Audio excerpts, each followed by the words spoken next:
ଆମେ ଜାଣିବା ଝିଅମାନଙ୍କ ବିଷୟରେ କିଛିଟା ସାଇକୋଲୋଜିକାଲ ଫ୍ୟାକ୍ଟସ୍। ଯେତେବେଳେ ଗୋଟିଏ ଝିଅଟି ପ୍ରେମରେ ଥାଏ ସେ କ'ଣ କରିଥାଏ ଏସବୁ ଏହି ଭିଡ଼ିଓ ମାଧ୍ୟମରେ ଆଜି ଆମେ ଜାଣିବା।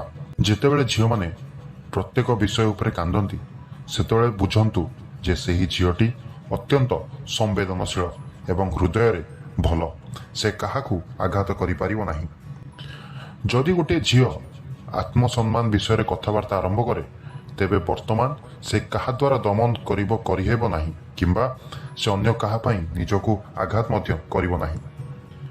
ଝିଅମାନେ ଧନୀ ପୁଅମାନଙ୍କୁ ଅଧିକ ପସନ୍ଦ କରନ୍ତି। ସେମାନେ ଚାହାନ୍ତି ସେମାନେ ଯେଉଁ ସମ୍ପର୍କରେ ଅଛନ୍ତି ସେ ବ୍ୟକ୍ତି ତାର ସାରା ଜୀବନ ଖୟାଲ ରଖୁ।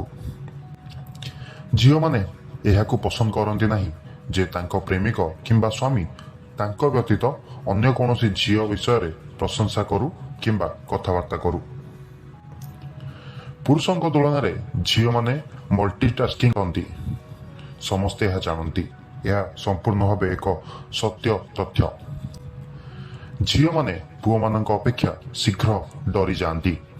ମାନେ ସମ୍ପର୍କ ଶେଷ କରିବା ପାଇଁ ଅଧିକ ଦୁଃଖିତ ଅନୁଭବ କରନ୍ତି କାରଣ ସେମାନେ ଅନୁଭବ କରନ୍ତି ଯେ ସମସ୍ତ ଦୋଷ ସେମାନଙ୍କର ହିଁ ଥାଏ।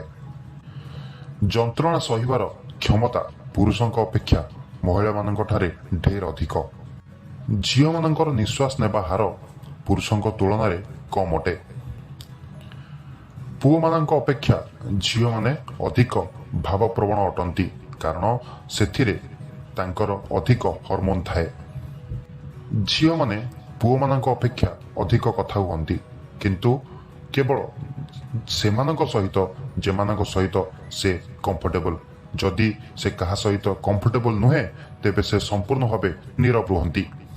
ଝିଅମାନଙ୍କର ପୁଅମାନଙ୍କ ଅପେକ୍ଷା ଶୀଘ୍ର ଚିନ୍ତା କରିବାର ଏବଂ ସୂଚନା ଗ୍ରହଣ କରିବାର କ୍ଷମତା ଅଛି।